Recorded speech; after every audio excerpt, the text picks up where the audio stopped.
दोस्तों नमस्कार, मेरे चैनल पर आपका स्वागत है। आप देख रहे हैं पॉलिटिक्स अनकॉइल्ड।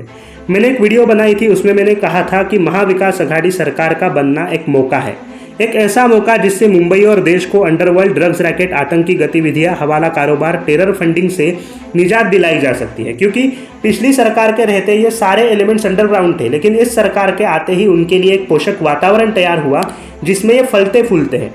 तो ये फिर से एक्टिवेट हुए हैं, रीएक्टिवेट हुए हैं। उससे पहले जो सरकार थी तब ये एलिमेंट्स थे, लेकिन तब केंद्र में मोदी सरकार नहीं थी और ना ही अमित शाह गृह मंत्री थे।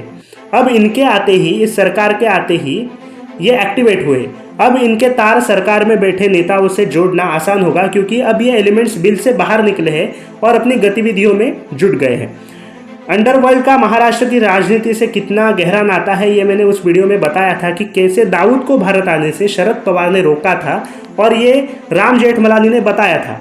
और आपको याद है कि नहीं मुझे पता नहीं, लेकिन 2019 के चुनावों से पहले राज ठाकरे ने बोला था कि मोदी चुनाव जीतने के लिए दाऊद को भी वापस ला सकते हैं। ठीक है, चुनाव जीतने के लिए दाऊद को वापस लाना कोई पाप नहीं कर रहे थे, वो उल्टा एक पापी को उसके अंजाम तक पहुंचाना था।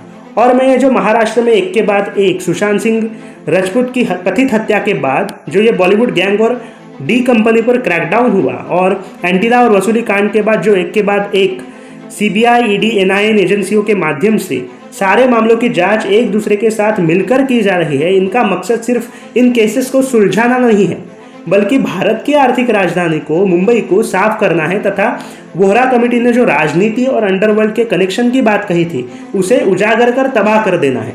ये मकसद है इन तीनों एजेंसियों का। मकसद ये है, अर्थात गृह मंत्री अमित शाह का मकसद ये है।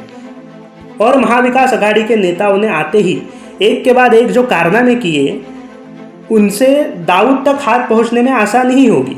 और दोस्तों, आज खबर आई है कि एनआईए ने दाऊद इब्राहिम और डी कंपनी के खिलाफ यूएपीए अर्थात अनलॉफुल एक्टिविटीज प्रिवेंशन एक्ट के अंडर केस फाइल की है, एफआईआर फाइल की है। केंद्रीय गृह मंत्रालय ने संपूर्ण जांच के लिए एनआईए को अप्रूवल दे दी है। एनआईए ने अब एफआईआर में दाऊद समेत उसके सहयोगियों का नाम भी शामिल किया है। एनआईए के एक अधिकारी ने एक न्यूज़पेपर को बताया कि लंबे समय से भारत में दाऊद की तरफ से टेरर फंडिंग हो रही है। भारत में अशांति और अस्थिरता फैलाने के लिए हवाला के माध्यम से फंडिंग हो रही है।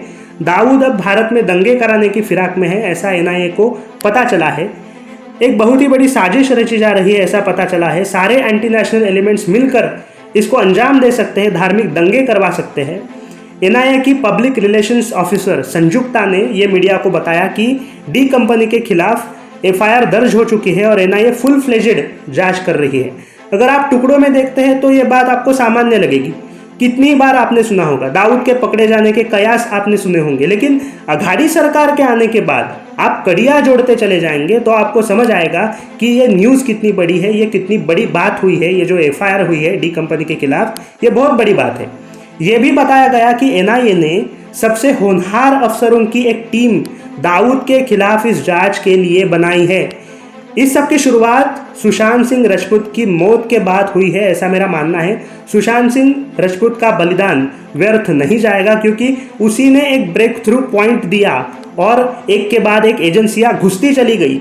तो अभी के लिए इतना ही, और बाकी जो आपको विचार करना है आप करिए, मैं आप पर छोड़ देता हूँ। तो ऐसे ही वीडियोस के लिए मेरे इस चैनल को सब्सक्राइब करें, वीडियो को लाइक और शेयर ज़रूर करें, साथ ही साथ बेल आइकॉन को क्लिक करें ताकि आपको आने वाले अपडेट्स मिलते रहें। धन्यवाद।